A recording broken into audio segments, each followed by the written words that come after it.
Egipto.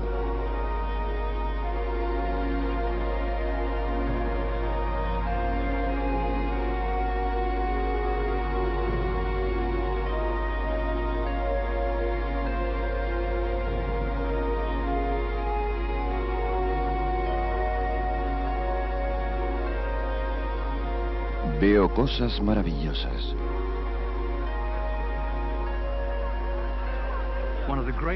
Uno de los episodios más grandes y legendarios de la historia de la arqueología empezó cuando el arqueólogo Howard Carter, el 26 de noviembre de 1922, se volvió hacia su mecenas, Lord Carnarvon.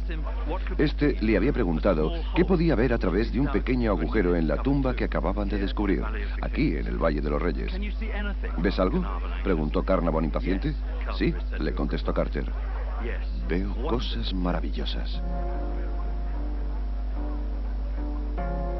Estas 3 palabras son suficientes para resumir el romanticismo y la excitación contenidos en la caza del tesoro más fructífera de todos los tiempos. La búsqueda de una tumba perdida de la realeza egipcia que tuvo ocupados a Carter y a Carnarvon durante 5 largos años y que, por poco, no se abandonó en el último momento. Carter escribió: ha sido un día irrepetible, la experiencia más fascinante que he vivido jamás. Objetos fascinantes para un día fascinante. La verdad es que, como muchas de las anécdotas más conocidas que se asocian con el descubrimiento de esta tumba, la de los objetos fascinantes no transcurrió exactamente así. Surgió un año después, con la versión oficial de los hechos. Lord Carnarvon decía recordar a Carter exclamando: aquí dentro hay objetos maravillosos. Mientras que el mismo Carter ese día escribía en su diario: sí, es fascinante. En cualquier caso, dijera lo que dijera, Carter se puso de inmediato a ensanchar el pequeño agujero de la entrada sellada. Después, acompañado por Lord Carnarvon, Lady Evelyn Herbert, hija de Carnarvon, y Arthur Callender, ingeniero y viejo amigo de Carter, descendió a la antecámara de la tumba.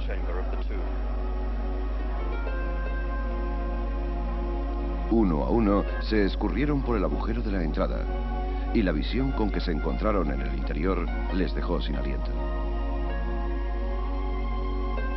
Criaturas inquietantes. Resultaba difícil dejar de observarlas. Sus cuerpos brillantes y dorados que nuestra linterna robaba a la oscuridad. Sus cabezas proyectando en la pared sombras grotescas y distorsionadas.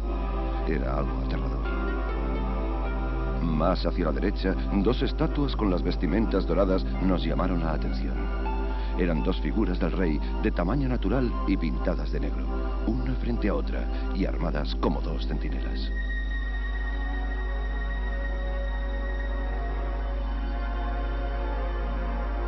Nunca se había encontrado en Egipto un ajuar tan completo.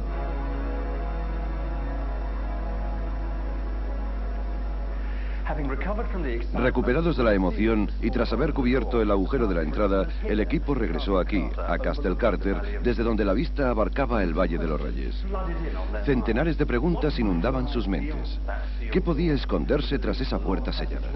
¿Sería un largo pasillo como en las otras tumbas reales del valle? ¿O una serie de salas pequeñas, cada cual con su entrada sellada? ¿Alguien habría saqueado la tumba? Es más, ¿podían estar seguros de que se trataba de una tumba? ¿Encontrarían más tesoros tan fascinantes como los que habían visto? Bien, dijo Carter, la solución a todos estos interrogantes deberá esperar hasta la apertura oficial en presencia de los altos cargos egipcios. Así es que el equipo debería ser increíblemente paciente. Los archivos indican que aquella noche no durmieron demasiado y sugieren que el grupo decidió, con toda probabilidad aquí mismo, en esta habitación, volver a la tumba aquella noche para echar un vistazo. Ellos solos y en secreto, a todos los compartimentos. Lo que pudo suceder después en la tumba es todavía motivo de debate y de fuerte controversia entre los historiadores. ¿Qué hicieron exactamente Howard Carter y su equipo cuando volvieron a entrar en la tumba?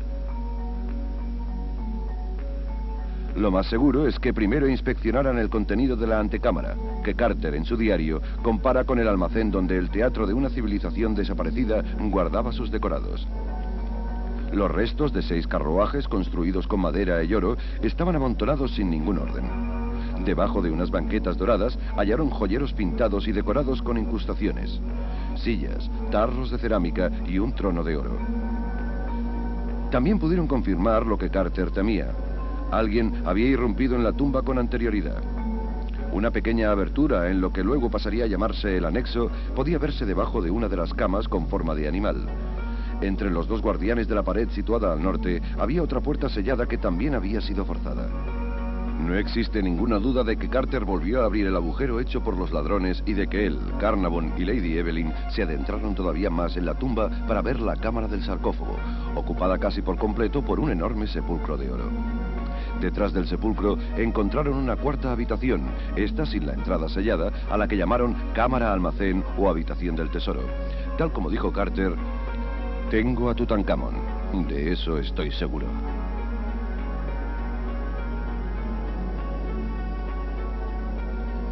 Cuando abandonaron la tumba, cubrieron el comprometedor agujero de la pared con un cesto y algunas cañas. Y, según se dice, se llevaron con ellos algunos objetos de poco tamaño, lo que ha sido considerado un acto de vandalismo arqueológico.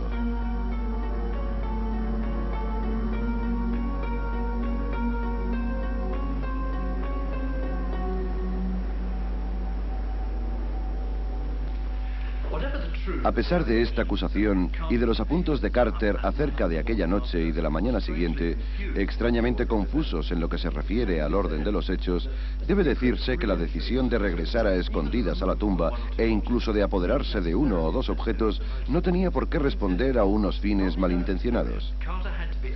Carter sabía que debía estar absolutamente seguro de que encontraría algo importante tras esa puerta, antes de hacer público su descubrimiento. Además, tanto Carnavon como Carter esperaban recibir una parte de lo encontrado en la tumba como recompensa a su esfuerzo y trabajo. Así es que pudieron pensar que llevarse una o dos piezas, digamos que como anticipo, era algo razonable.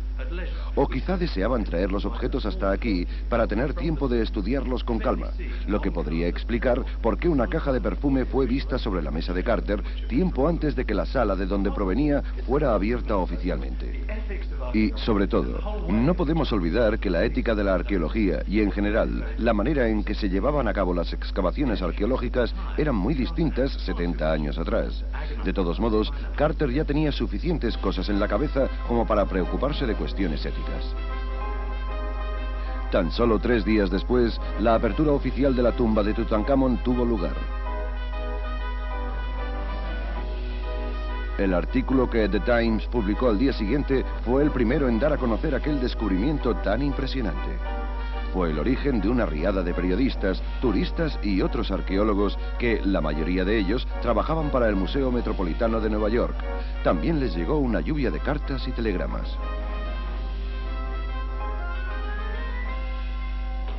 Uno de los mensajes de felicitación llegó de parte de Albert Rigaud, director del departamento egipcio del Museo Metropolitano de Nueva York. Carter le contestó al acto. Gracias por mensaje. Descubrimiento colosal. Necesitamos toda ayuda posible. Stop. ¿Podría mandarnos a Barton para fotografías? Stop. A cuenta nuestra. Saludos. Carter, El Cairo. La respuesta llegó de inmediato. Encantado de colaborar en todo lo posible. Stop. Puede recurrir a Barton y a cualquier otro miembro de nuestra plantilla. Stop. Fue un ofrecimiento muy generoso que contribuyó a ligar a Carter con el Met, que en los años siguientes se beneficiaría enormemente de esta relación. Carter y Carnavon recibieron muchos más mensajes como este, mientras ellos reunían el mayor equipo de expertos en arqueología que el mundo haya visto jamás.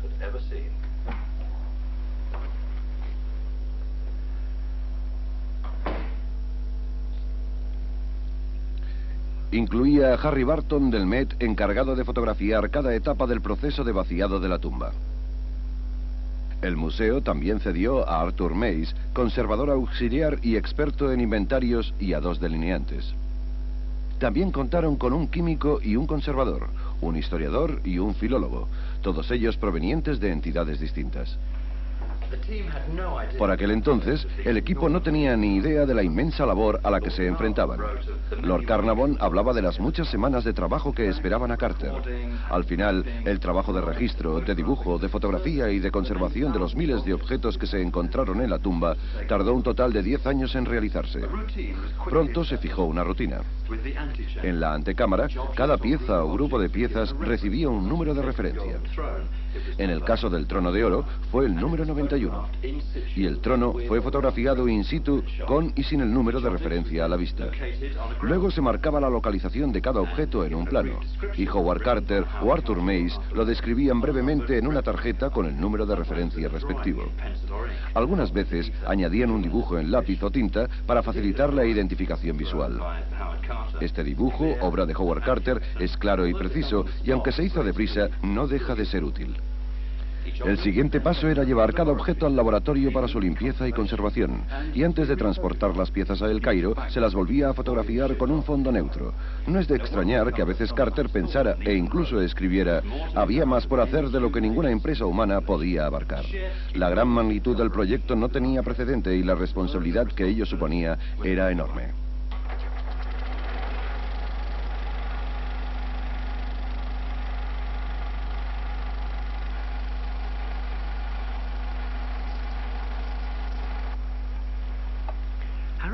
Las excelentes fotos que Harry Burton tomó en el interior de la tumba han recibido el reconocimiento que se merecen.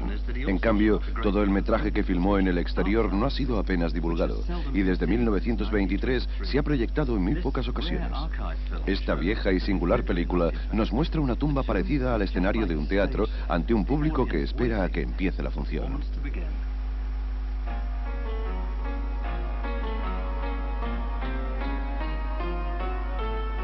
Se estaba dando a este descubrimiento mayor difusión internacional que a cualquier otro hallazgo realizado en toda la historia de la ciencia. En el transcurso de una noche, Carter y Carnavon se habían convertido en dos celebridades mundiales. La tumba atrae como un imán. En torno a la parte superior se levanta una pared no muy alta desde donde la gente espera, incansable, a que suceda algo.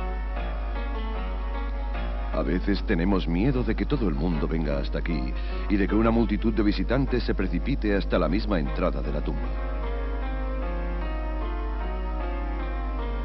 Fue solo una cuestión de tiempo que todo este bullicio empezara a estorbar el trabajo de recuperación, estudio y conservación que Carter y su equipo intentaban llevar a cabo, muchas veces en unas condiciones asfixiantes.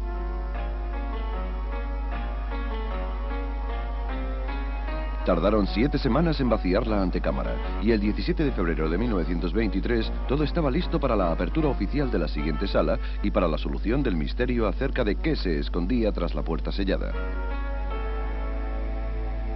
Carter y Carnavon, por supuesto, ya conocían la respuesta.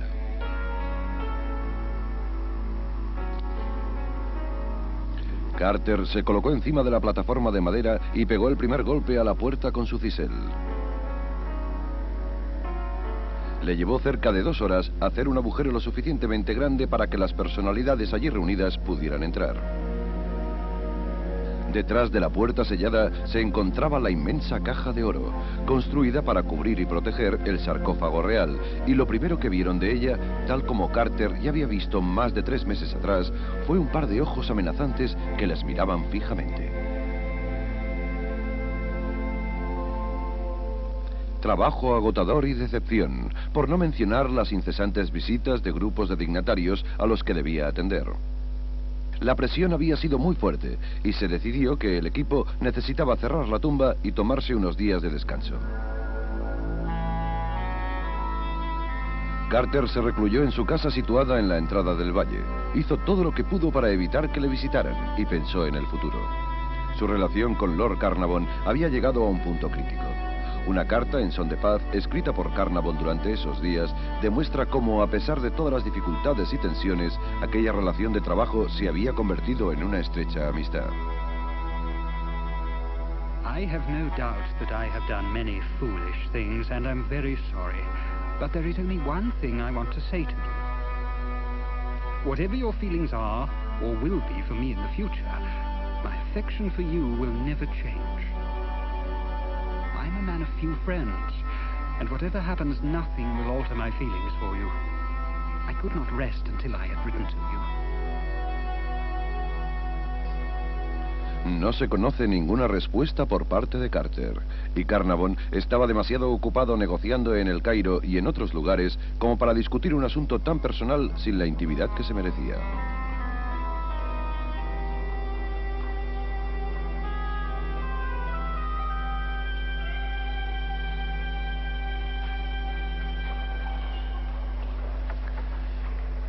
Lo que sucedió luego transformó la historia de una excavación arqueológica en uno de los grandes melodramas de la época.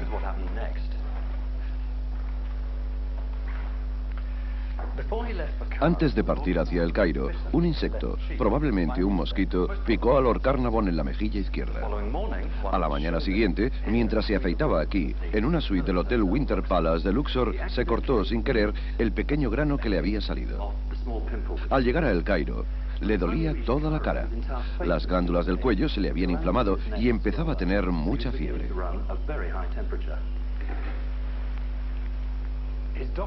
El médico le aconsejó que tuviera mucho cuidado con lo que comía y bebía y que pasara el mayor tiempo posible en cama.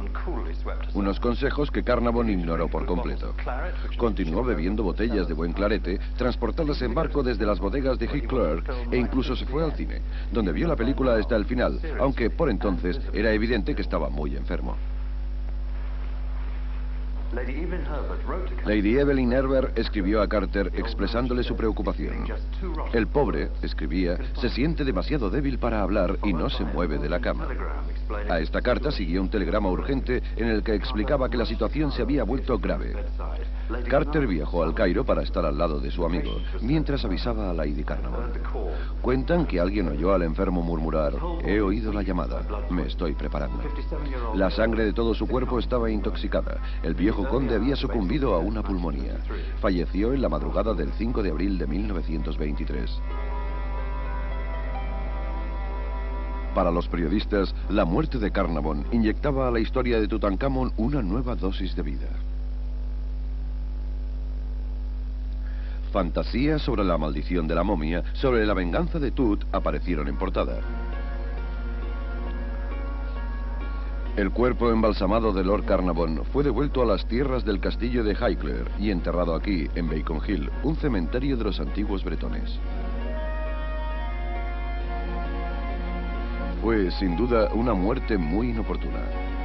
Carter no solo había perdido a su amigo y mecenas, sino que ahora tendría que enfrentarse solo a una situación política cada vez más tensa. La tumba permaneció cerrada durante los calurosos meses de verano, tiempo en el que Carter logró persuadir a Lady Carnarvon para que mantuviera las donaciones. Aún así, todo indicaba que aquella temporada iba a ser más problemática que la anterior. Por si Carter no tenía ya bastantes problemas, en las calles egipcias se vivían disturbios y manifestaciones mientras los nacionalistas y su partido, recién constituido, luchaban por la independencia de su país. Como consecuencia, la situación de la arqueología en Egipto cambió para siempre, y las excavaciones de Tutankamón fueron las principales afectadas. En el futuro, trabajarían por cortesía del gobierno egipcio, que daba por hecho que las mejores antigüedades irían al Cairo.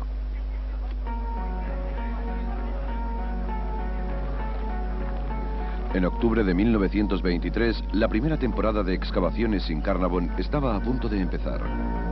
Pero el constante ir y venir de las visitas oficiales interrumpió su trabajo. Carter cada vez estaba más presionado por el Departamento de Antigüedades, dirigido por el poco diplomático Pierre Lecoeur, para que empezara a poner manos a la obra en su organización de los asuntos relacionados con la tumba. El primer reto consistía en abrir el gran sepulcro dorado, para lo que se tuvo que retirar cuidadosamente las estatuas de los dos guardianes y derribar el tabique situado al norte.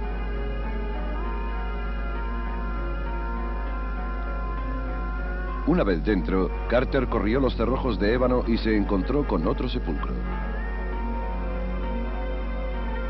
Pero esta vez, el sello de Tutankamón estaba intacto.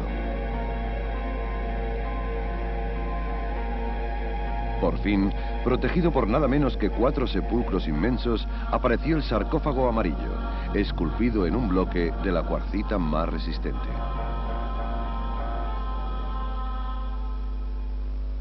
La labor de desmantelar los 4 sepulcros, que se desmontaron en 50 partes independientes, les llevó más tiempo de lo previsto. Cuando tuvimos los andamios y el equipo de cargas instalados, ocupaban casi todo el espacio disponible.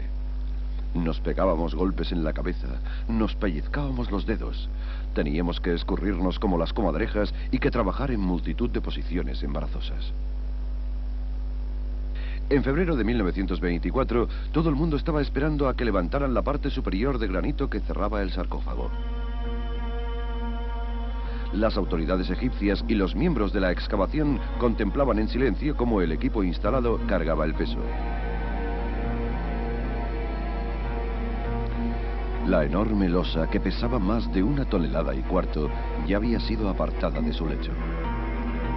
La visión con que chocaron nuestros ojos al principio nos desconcertó. El contenido del sarcófago estaba envuelto en una mortaja de lino oscuro. Tras desenvolverla, no pudimos retener un grito sofocado de asombro. Estábamos ante una efigie de oro del joven rey.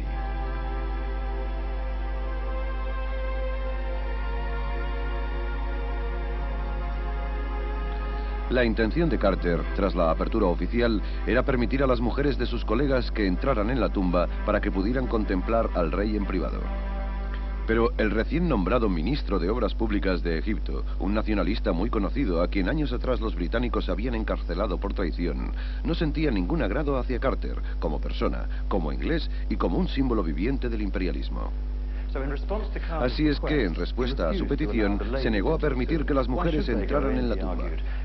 ¿Por qué tendrían que entrar?, dijo, antes que las esposas de los dignatarios egipcios o incluso las de los ministros del gobierno. Y mandó a un grupo de policías que sobre camellos y caballos cruzaron el río hasta llegar al Valle de los Reyes para asegurarse de que se cumplían sus instrucciones. Carter, por entonces, tan nervioso y agotado que casi no podía ni mantener la serenidad, se reunió con su equipo, aquí, en el bar del Hotel Winter Palace, para decidir públicamente y sin ningún sigilo cuál era la mejor táctica a seguir. Con la rabia del momento, dictó una declaración furiosa. Debido a las inadmisibles restricciones y faltas de respeto del Ministerio de Obras Públicas y de su sección de antigüedades, todos mis colaboradores han decidido dejar de trabajar en protesta. Por consiguiente, tengo la obligación de informar al público que la tumba quedará cerrada y no se realizarán más trabajos en su interior. Firmado, Howard Carter. Negándose a continuar trabajando en la tumba, Carter infringía los términos y condiciones para la donación de los Carnarvon, por lo que ésta se canceló.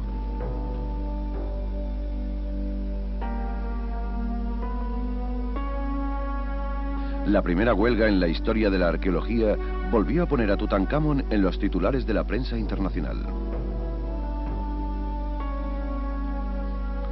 Las autoridades, escoltadas por soldados, forzaron el acceso a la tumba y la abrieron de nuevo. La disputa pública consiguiente despertó dudas acerca de si Carter volvería a trabajar alguna vez en Egipto.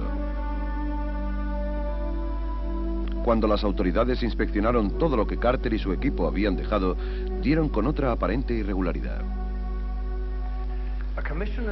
Una comisión del Departamento de Antigüedades egipcio, bajo las órdenes de Pierre Lacour, preparaba un inventario de todo el material que había sido utilizado en la excavación. En una de las cámaras almacén encontraron, dentro de una caja de madera, una bella escultura pintada de la cabeza de un chico emergiendo de una flor de loto sagrada del Nilo. El extraño caso de la caja de vino de la Farnham and Mason estaba a punto de empezar. Extraño porque la escultura no tenía ninguna etiqueta, marbete o número, mientras que todos los demás hallazgos estaban plagados de etiquetas para su identificación. Normalmente Carter era muy meticuloso en esas cosas. ¿Acaso Carter planeaba sacar la pieza de la tumba en secreto, oculta en una caja tan indiscutiblemente británica? ¿O se trataba de una de sus esculturas que había llevado a la tumba como ayuda de referencia? En un telegrama enviado desde Londres, Carter explicaba que había encontrado la escultura, que por cierto era del joven rey Tutankamón, en el pasillo de la entrada, y que, debido a la excitación provocada por los otros descubrimientos, se le había olvidado incluirla en su índice. Lacour quedó satisfecho con eso y mandó la pieza al Museo de El Cairo. Pero las dudas persistían. ¿Cómo había podido Carter olvidar una pieza tan importante si no esencial? ¿Por qué no la mencionaba en ninguno de sus escritos o en sus anotaciones, cuando dedicaba numerosas líneas a objetos mucho menos relevantes? El caso de la caja de vino de la Farnham and Mason le persiguió durante el viaje por los Estados Unidos que empezó el 12 de abril.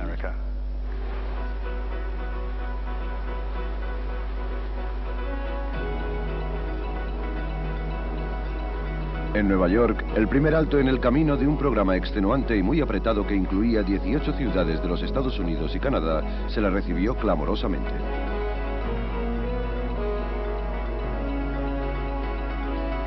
Las salas de conferencias se llenaban a rebosar y hasta se le invitó a la Casa Blanca, donde se entrevistó con el presidente Calvin Coolidge. En la Universidad de Yale se le hizo doctor honorario en ciencia, el único reconocimiento académico que le fue otorgado en toda su vida. En una ciudad tras otra, los periodistas hacían cola para oír sus historias. Era el comienzo de una nueva etapa en su carrera. Carter, la celebridad internacional. En público, parecía tener un estado de ánimo excelente, pero aún estaba muy preocupado por el caos que había dejado atrás.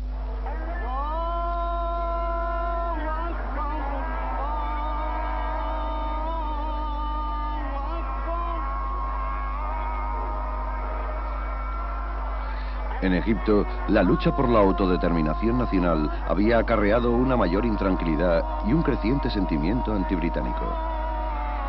A pesar de tales circunstancias, se intentaba encontrar a un sustituto de Carter, pero nadie estaba preparado para aceptar el puesto, o quizá nadie quería aceptarlo. Así es que volvieron a llamar a Carter. No obstante, el acuerdo final exigió un gran esfuerzo a las dos partes.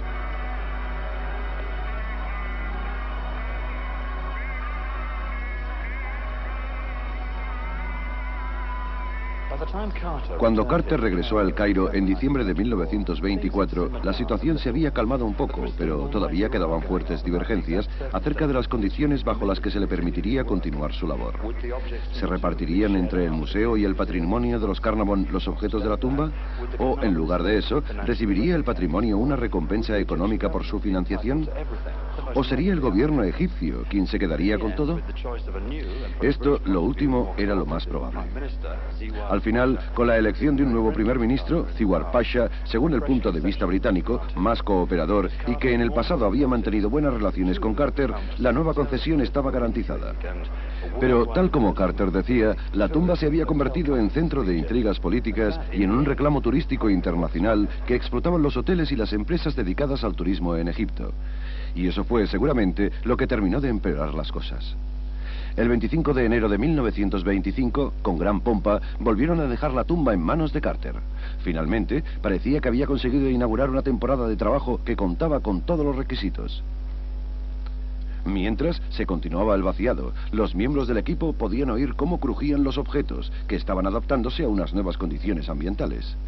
Encontraron cofres y arcones policromados y con inscripciones, repletos de telas delicadas, joyas y cosméticos. Los objetos favoritos del rey, enterrados junto a él con la creencia de que su espíritu podría disfrutarlos de nuevo en el más allá, quizás al son de sus trompetas, que, tras ser restauradas, todavía sonaban perfectamente.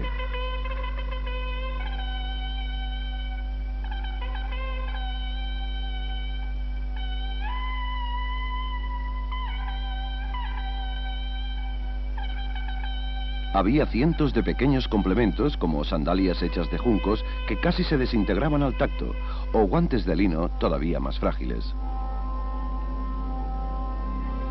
También encontraron coronas de flores secas, que al igual que las telas, tuvieron que fijar con parafina antes de poder sacarlas de su sitio.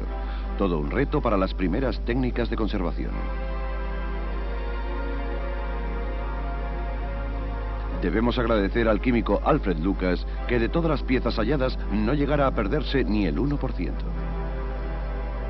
Sin la labor de conservación preliminar, Carter estimaba que un mero 10% del ajuar habría podido exhibirse en público.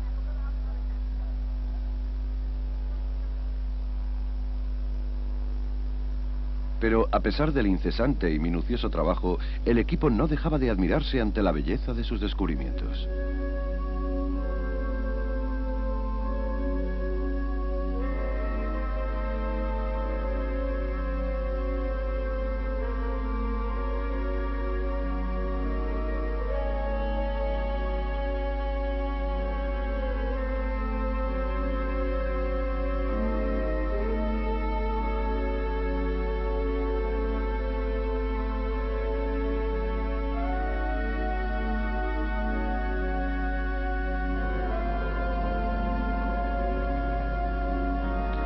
Cuando tuvieron hecho el inventario de las dos cámaras principales, llegó el momento de acometer la delicada operación de levantar y abrir el conjunto de sarcófagos que contenía el sarcófago de oro.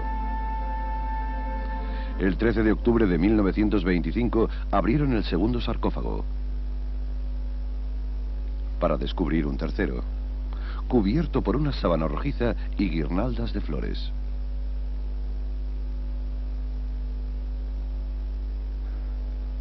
Habíamos descubierto algo impresionante. El tercer sarcófago, que medía 1,85 metros de largo, estaba hecho de oro macizo.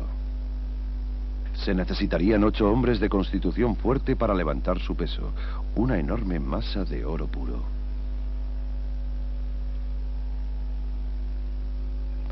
El rostro de este sarcófago de oro volvía a ser el del rey. El 11 de noviembre de 1925, a las 10 menos cuarto, un grupo solemne de autoridades egipcias se reunió alrededor del tercer sarcófago para ser testigos de su apertura y del descubrimiento final de la momia. En el interior de este último sarcófago, Carter halló una sustancia negra resinosa que conservaba la momia firme y compacta. Pero lo que llamó la atención de todo el mundo fue la imagen de oro del rey. La máscara, una bella y única muestra del arte del retrato en la antigüedad. Tiene una expresión triste pero serena, que sugiere una juventud cegada, de forma prematura por la muerte. Encima de su frente puede verse la insignia real, el buitre y la cobra, emblemas de los dos reinos sobre los cuales había gobernado el joven soberano. Durante los 8 días siguientes, los trabajos para retirar la momia y quitarle su envoltorio de lino se realizaron en un silencio absoluto. Se aplicó una cobertura de parafina a la primera capa de la mortaja, que estaba en muy mal estado. Cuando la parafina estuvo seca, hicieron una incisión hasta el centro del vendaje superior y empezaron a desvendar. Capa tras capa, iban quedando al descubierto joyas cargadas de simbolismo y amuletos. Todo había sido envuelto junto con la momia real.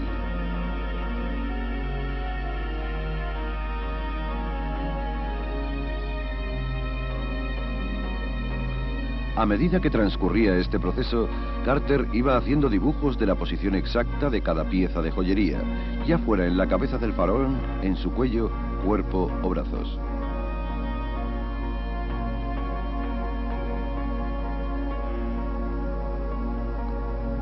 El resultado final fue asombroso. 97 grupos distintos de objetos.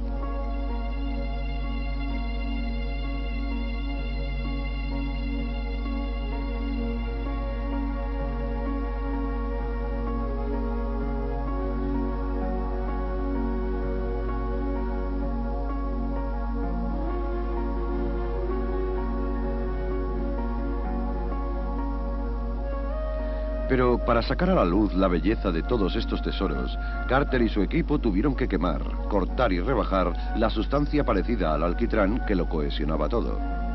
Y hasta tuvieron que desmembrar el cuerpo de la momia. Su pasión ciega por las riquezas sobrepasó su interés por los restos humanos.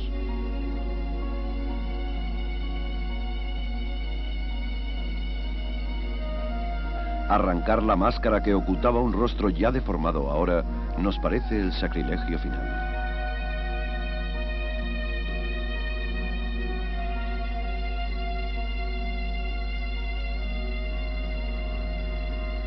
Tuvieron que volver a juntar los restos patéticos del joven rey sobre una superficie cubierta de arena para que Harry Burton los fotografiara.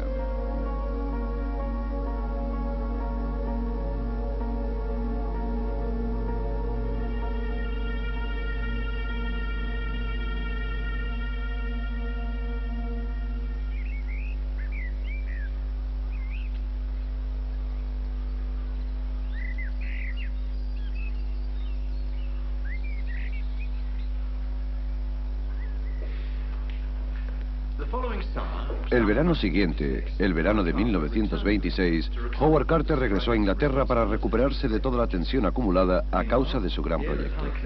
Mientras tanto, aquí, en el castillo de Highclere, Lady Carnarvon estaba atareada preparando la subasta de todas las piezas de la última colección de antigüedades de su marido. Cuentan que todavía estaba muy afectada, por lo que había prohibido a todo el mundo pronunciar el nombre de Tutankamón en cualquier lugar de su finca. En su testamento, Lord Carnarvon estipulaba que Howard Carter fuera nombrado agente o asesor en caso de venta. Carter intentó por todos los medios persuadir a Lady Carnarvon para que cancelara la subasta pública e iniciara negociaciones privadas con el Museo Británico de Londres para fijar una suma por el obsequio de la colección. Al final, la colección entera fue vendida al Museo Metropolitano de Nueva York por la espléndida cifra de $145.000. Parece ser que, mientras la colección se guardó en Highclere, algunos de sus objetos llevaban el nombre de Tutankamón o sus insignias reales. Sin embargo, cuando la colección fue transportada en barco a Nueva York, esos objetos habían sido retirados discretamente. Es posible que con el fin de evitar una situación embarazosa para todos los implicados. Quizá este fuera el motivo por el que Lord Carnarvon había insistido tanto en que Carter fuera nombrado agente. Y quizá también este fuera el motivo por el que algunos miembros del Met calificaban la colección Carnarvon como una colección de bolsillo. Todos estos preparativos llevaron su tiempo, y cuando estuvo todo zanjado, Howard Carter ya estaba listo para emprender la siguiente temporada en el Valle de los Reyes. La temporada de 1926 empezó con una nota poco entusiasta en el diario de Carter. El último de los sarcófagos que cubren la momia, tras haber sido envuelto de nuevo, se ha colocado otra vez dentro del sepulcro esta mañana. Ya podemos empezar el inventario de la habitación del tesoro.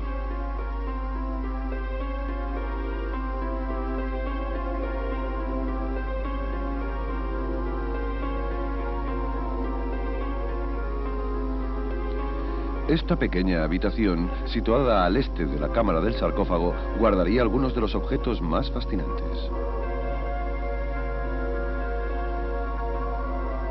Justo frente a la entrada, encontramos la figura del dios Anubis, descansando sobre su altar y envuelto en lino. Mirando hacia la puerta desde el lado este, yacía el monumento más hermoso que he visto en mi vida.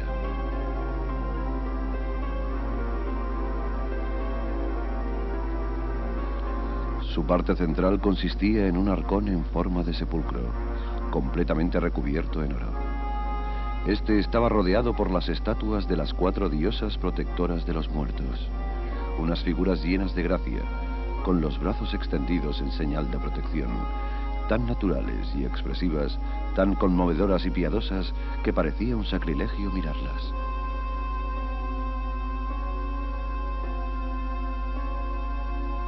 También había, distribuidas en distintas partes de la habitación, un número que parecía interminable de cajas y arcas en forma de sepulcro. Una de esas cajas, sin ningún tipo de decoración, contenía 2 sarcófagos diminutos, dentro de los cuales encontraron 2 fetos momificados, probablemente 2 niñas y de unos 5 y 7 meses de gestación. Tuvieron que ir con mucho cuidado con esos bebés prematuros tan pequeños. Era plausible que se tratara de las hijas de Tutankamón y su esposa, Ankhesenamun. Y en el caso del feto de mayor edad, que padeciera de espina bífida.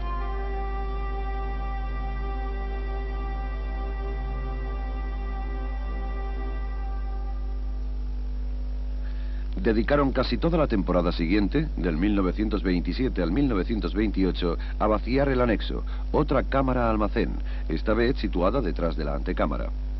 Fue una labor muy compleja, capaz de destrozarle los nervios a cualquiera, y que aún resultaba más difícil debido al saqueo que los ladrones habían realizado en el pasado. El trabajo se desarrollaba lenta y metódicamente, lo que Carter pagó con su salud. Confinado a trabajar tanto tiempo en el interior de la tumba, no volvió a sentirse bien, salvo en raras ocasiones, durante el resto de su vida. En 1930, cuando Carter regresó a la tumba, su humor empezaba a volverse más inestable y depresivo, y su salud, debilitada, se manifestaba en una serie de resfriados muy fuertes. A veces perdía la paciencia y se mostraba autoritario, algo inusual en él, que desde el primer día que llegó a Egipto se había llevado mejor con los trabajadores que prácticamente con cualquier otro arqueólogo, y ellos se lo pagaban con su lealtad, tanto en los buenos como en los malos tiempos. Sin embargo, ahora podía escribir con rencor: creo que van volviéndose estúpidos y descuidados a medida que se hacen viejos, quizás tras haber estado demasiado tiempo a mi lado.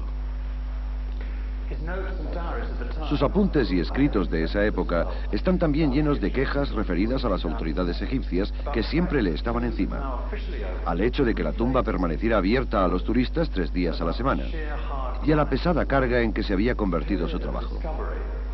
El periodo de los descubrimientos se había terminado y había empezado el de la labor rutinaria de restauración que les llevaría otros 2 años. Un visitante en 1930 escribió: siento verdadera lástima por él, atrapado durante 7 años en la oscuridad electrificada de esa tumba. En febrero de 1932, la colosal empresa de Howard Carter llegaba a su fin. Había durado mucho más de lo que nadie se hubiera imaginado 10 años antes.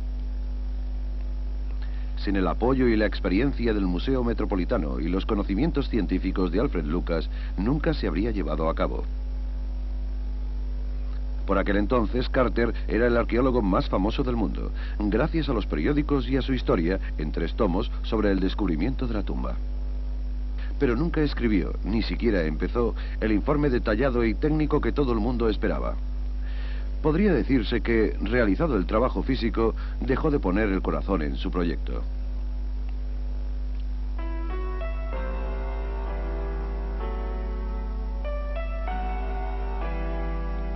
El curso de su vida cambió por completo. Pasaba muchos días solo, aquí, en Castle Carter.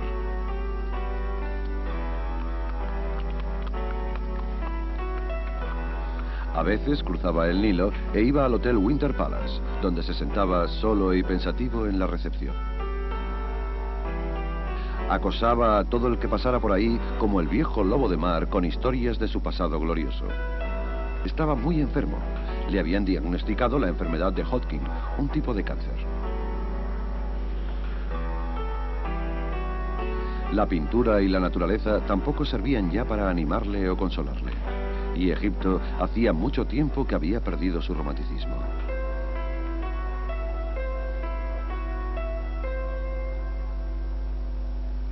Según pasaban los días, tenía menos motivos para ir a Luxor o al Valle de los Reyes, y terminó por regresar a Inglaterra e instalarse en un enorme apartamento en Albert Court, South Kensington, con vistas al Royal Albert Hall.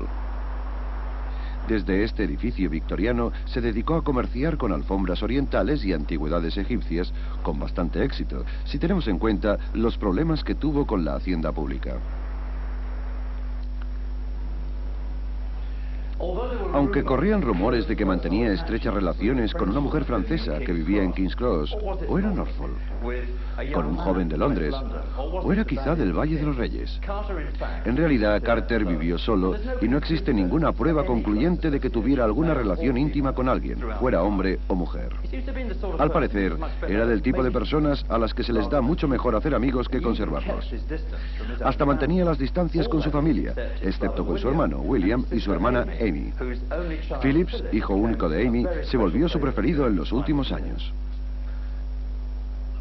Su vida giraba en torno al comedor del Hotel Hyde Park, donde solía cenar solo en torno a sus clubs favoritos, el Chelsea Arts Club, el Savile y el Arts Club, y a cenas de etiqueta o a fines de semana en el campo, durante los cuales entretenía a los invitados con historias exageradas acerca de Tutankamón. A principios de 1939, su salud, muy deteriorada, requirió los cuidados permanentes de una enfermera. Phyllis también le atendía con regularidad, pero el fin se acercaba rápidamente. Murió aquí, en su apartamento de Albert Court, el 2 de marzo de 1939, tras una enfermedad terrible y dolorosa. Poco antes de morir, grabó una de sus colaboraciones para la BBC. Se trata de la única muestra conocida de su voz original. Cualquier resto de un dialecto, de sus orígenes, habían desaparecido ya por completo. 33 centuries had passed since human feet last trod the floor on which we stood. and yet the signs of recent life were around us. A blackened lamp, a half-filled bowl of mortar. We had penetrated 2 chambers, but when we came to a golden shrine with doors closed and sealed, we realized that we were in the presence of the dead king. I suppose most excavators would confess to a feeling of awe when they break into a tomb closed and sealed by pious hands so many centuries ago.